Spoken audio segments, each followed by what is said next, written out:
Hola!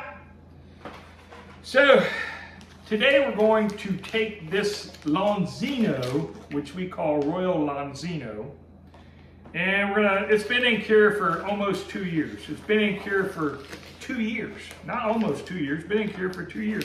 And here's how I know. It's number 100, call it Royal LonZino. I go to my book.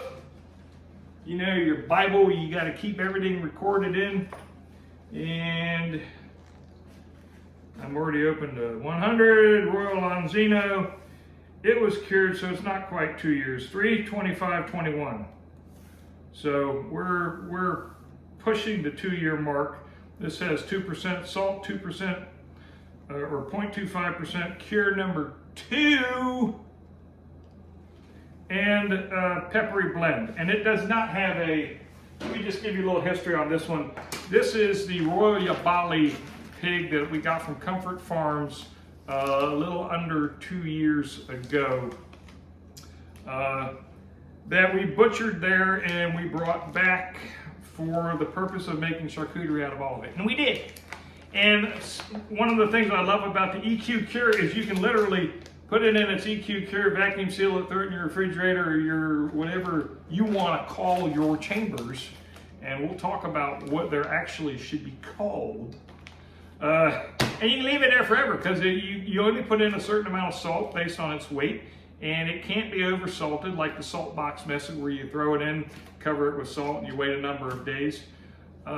This is roughly, I'm going to say, 2/3 fat and 1/3 meat. And I did a standard ratio of 2% of the total weight. I didn't take any adjustments. So I'm expecting the meat portion of this to maybe be a little salty, maybe not. I don't know. We're going to see.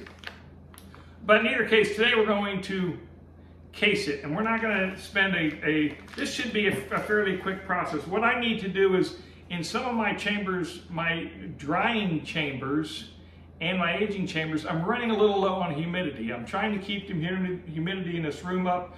I don't like putting humidifiers into my drying chambers. What I prefer to do is put enough product in that it's releasing moisture all the time and adding humidity to it like that. So every day, every couple of days, I want to add something new to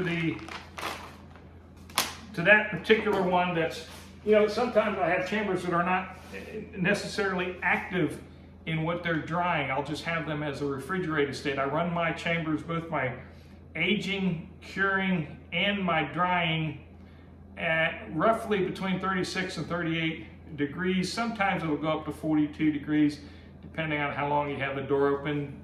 Sometimes I have the door open for hours. But I put product in based on the humidity, and sometimes you don't have time to do that, so you've got to kind of play some games here and there. Eventually, I'd like to have a walk-in, and you know, it's all. But you can only do what you can do with what you have, where you got.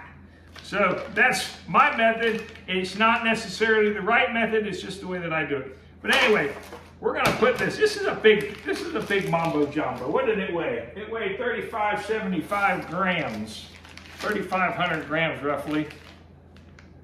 It's usually the first thing I do when I open something up. And when I say this guy here is minimally spiced, I mean this guy was minimally spiced. I did not put a lot on this, and I just made what we'll call a beginner's error.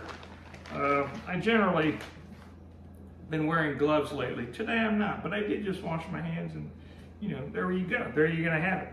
But this does not have a great deal of coating on it. I'm not gonna wipe and wash anything off. It is just a beautiful, beautiful piece of back fat. This is where the loin would be connected. You can still see little bits of the loin. There's pieces of rib meat. This come right along the back of the backbone, and you pull the whole loin and everything out with it, and there's like a section of rib meat that comes right up. But I don't know. I mean, they even know what you call that section, but we're calling it the Royal LonZino.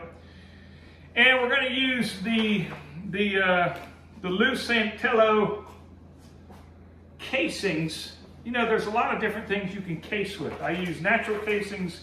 I use synthetic casings like umai. Something this big would require a big stomach or a large intestine or something. I got stuff all over the place now. But anyway, Lou has these, I just call them the Santellos, the Santello casing. And it's gonna be perfect for this. But I don't need, like that covers almost the whole thing, but it doesn't cover the end. So I don't need an entire end to do it. So what I'm gonna do on this particular guy is I'm gonna cut off a cap piece portion right here. And we're gonna hydrate these. I'm just gonna cut that like that. This is a 4" by 20 case. This one's gonna get saved for something else.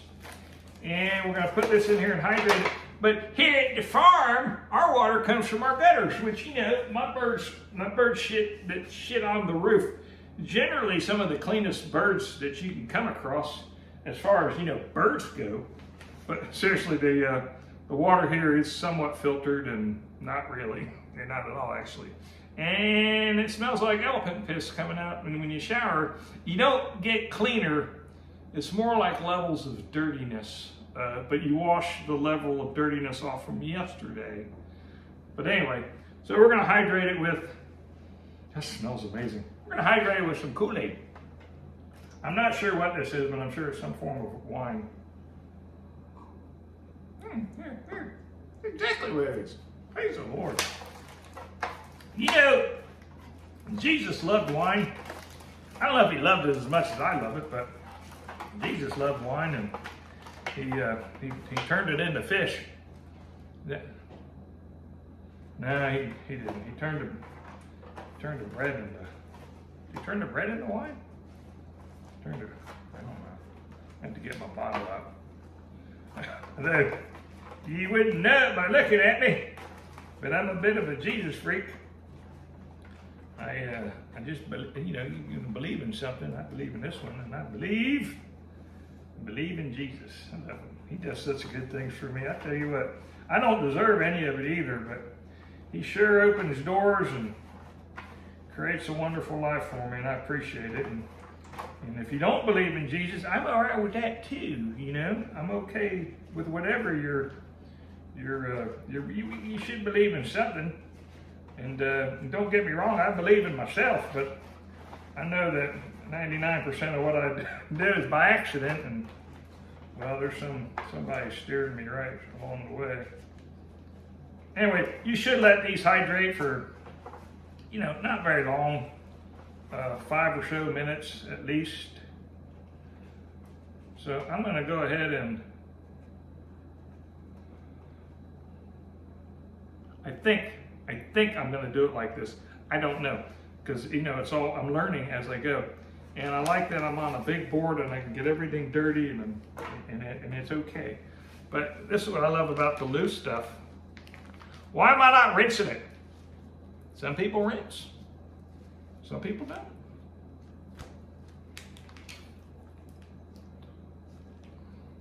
I'm not putting any second layers on it. Royal Bali is a really special pig. If you're not familiar with Comfort Farms, look them up, and the specific breeding program that they have down there. They produce a pig that, much like ours, are raised in the woods and eat a lot of natural organic stuff they find out in the woods, and it's a very special pig that I have made some incredible charcuterie out of, and I don't take any credit for the charcuterie. It's all the animal. I mean, seriously, what the animal was fed. I was taking care of. The beautiful Blair Machado helped me, taught me a lot about butchering when we cut this guy up, and he did the lion's share of it. He's a fine butcher, and in so many different. It's like an artisan butcher, really. He does so many different things that feller can do, and he does it so well. And butchering is just one of them. He's also gracious, and he's taught me so many things over the year, and I enjoy his friendship very much. But anyway, I'm gonna put this on here, and like the netting, I'm probably gonna have to swing this, you know. Pretty sure I'm gonna get everything dirty and probably end up swearing. Does this remind you when you was in high school? Oh, you know what it reminds me of? Not high school, because in high school it just slipped right on.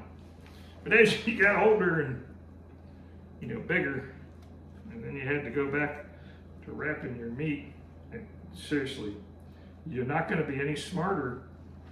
All right, I'm going to do this like I do with my vac seal bags. I'm going to go ahead and come all the way down here like this, open it all the way up. That'll give me something to grab onto also. Might even flip the big ding dong up like this.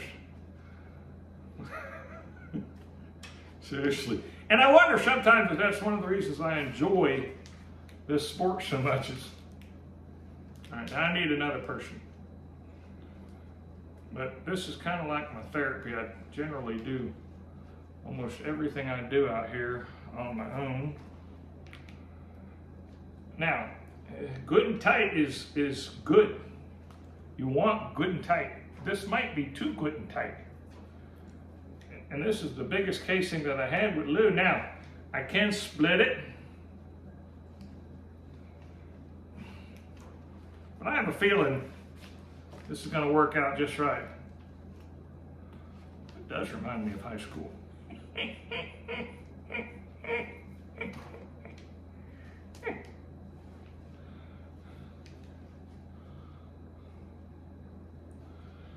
All right, so I'm going to try something. Lack of better judgment, many different ways. Come down. Plan B. All right, so I've split it. Now, splitting it's not necessarily a horrible problem. That's not true, kids. Don't let it split. Just saying.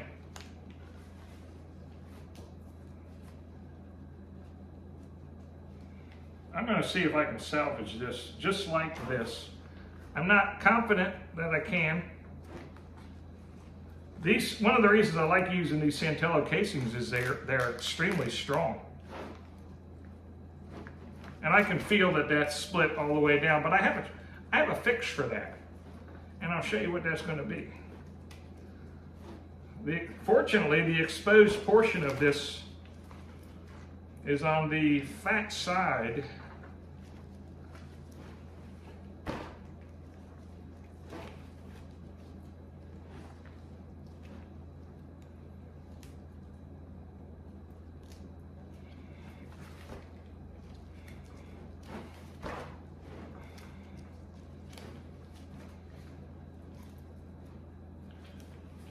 I don't know, random thoughts come to me, like, you gotta work the wet end. I don't know why. But I remember when we did a lot of painting, you always gotta work the wet edge. Work the wet edge. Okay, this is not going the way I like it to go. Is it gonna be okay? It is. This is what's great about, and this is what I love about this sport is, it's very much like real life. It doesn't always go like you want it to go, but if you keep working at it and you're diligent about what you're doing, it's still going to work out okay. And I'll show you what we're going to do to fix this, although I don't know how the hell I'm going to get that on. I'm going to have to grab my fancy-dancy funnel thing. We're going to net this bad boy.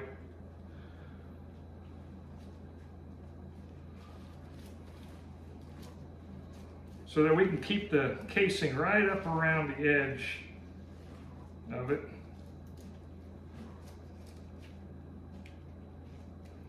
All right. Hindsight being 2020, it probably didn't need. Can you sew that together? Probably. Are we going to? Nope. We're gonna do like that right there. Now, we have collagen sheets. I have sheets of this same material that are just open sheets that we could wrap this, but this is the fat side, and I'm not so concerned about getting this side necessarily covered. So I'm going to go ahead and rinse my hands in wine, because that's the cleanest thing I have right now in here. Again, this is not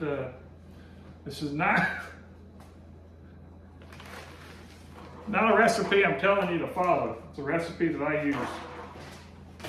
Gotta go in the garbage here in a minute. But we're gonna get out some netting. Keep your netting clean.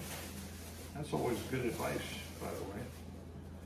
All right, so we're gonna take off that much netting right there. Boom. Put it back over here to keep it clean. All right, and generally,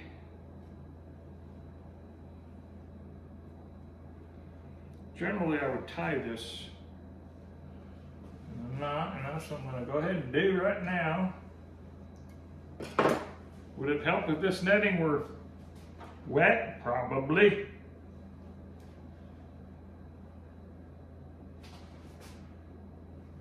So I'm going to tie it like that one time, and then I'm going to toss this guy back up, just like when you're doing salamis. Once, twice, 3 times a sausage. All right. Will that hold it up? Oh yeah, oh yeah, oh yeah. So now I got to figure out how to get that all the way around there. Oh my God, it's not going to be easy. So I have a big funnel. Wait right there. I can probably edit that out, but I'm not going to. I want to show you a trick.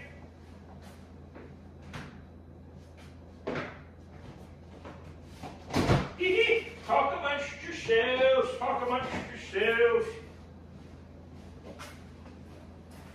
So the trick is, will this fit through there? Ooh, that's going to be a tight squeeze. I don't think that's going to fit. Nope, not going to fit. But normally I would take this netting, come down over top of this, get all the netting down here, pop this guy off of here like that, and then I got all the netting around here, and you just push the salami through, but not big enough. So now we're just going to have to wrestle it. Can we wrestle it? Probably, maybe, I don't know. It's a stretchy little feller, isn't it? I'm going to go ahead and fold it back again like that. I'm going to start at this end. Oh yeah.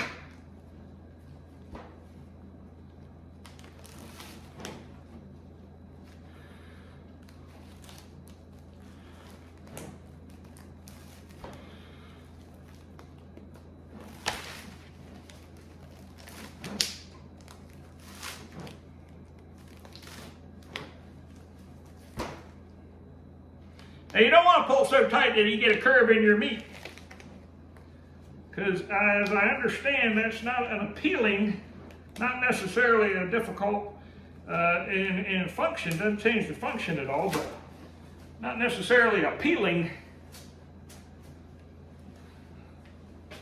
Like your meat to be straight, you know what I mean? And that netting is nice because it really kind of, it'll continue to stretch around that meat as it begins to shrink and lose some of its weight. This end up here is completely sealed up, but what we're going to do, and this here is a trick. No, it's just no trick at all.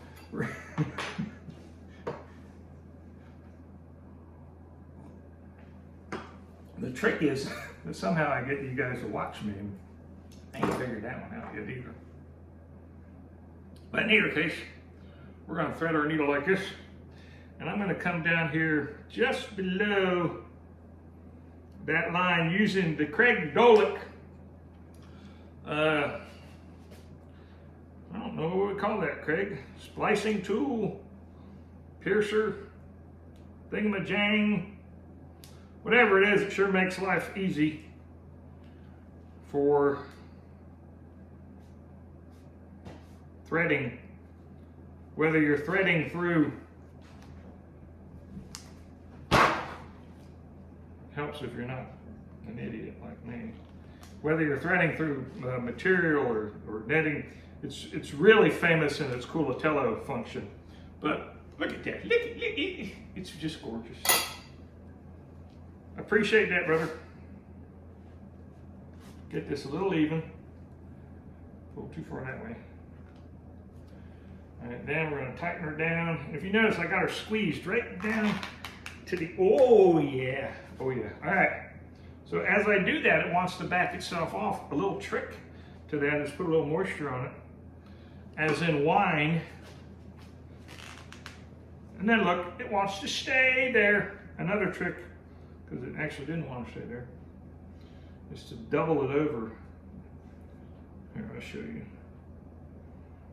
It's something I really want to learn a lot better one day, and there's so many of my friends, like the boys at Hand Hewing Farm, that do such a good job at tying. I'm going to go ahead and actually, I'll just dip it right there. They do a great job at tying and teaching.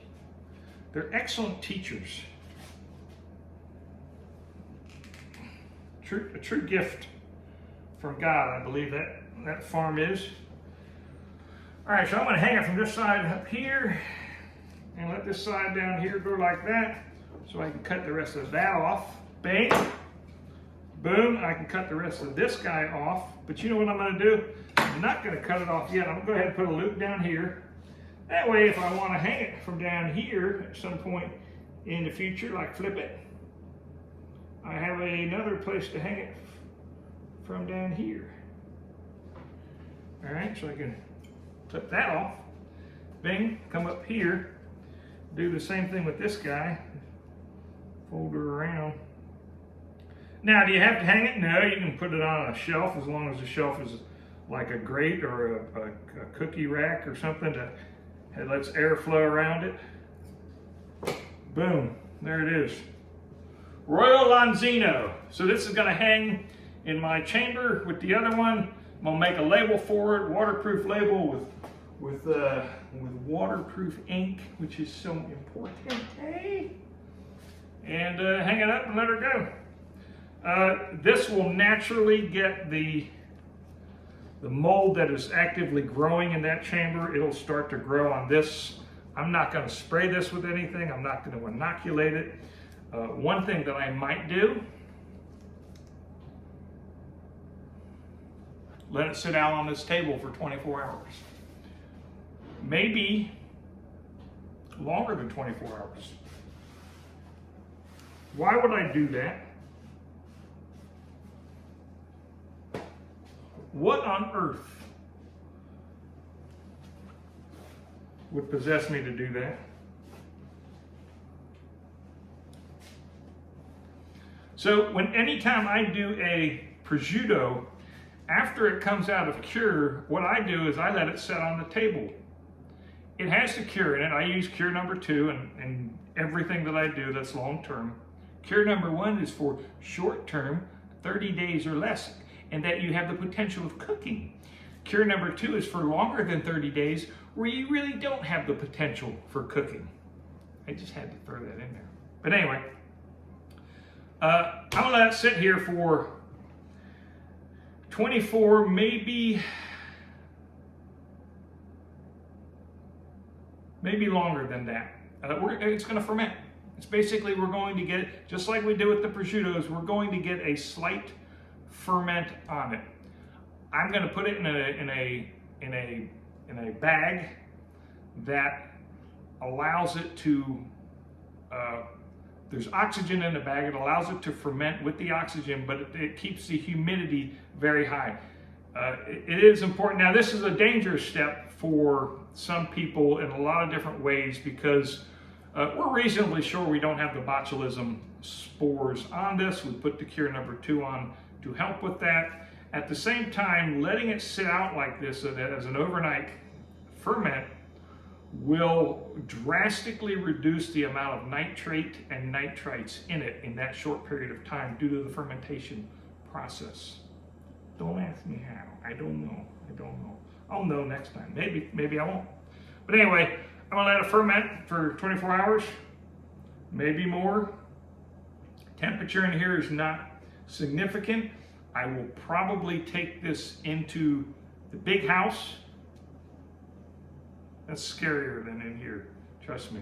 But the temperature is a little warmer in there, and I'll probably put it in the oven just with the light on so it sits around 80 degrees and it's more secure. There's an occasional rodent out here, you know, and I don't want to come and find a family of mice eating, you know, having dinner on top of this. But anyway, that's what we're going to do with that. And I will follow up and show you where in its rightful home it's going to end up tomorrow.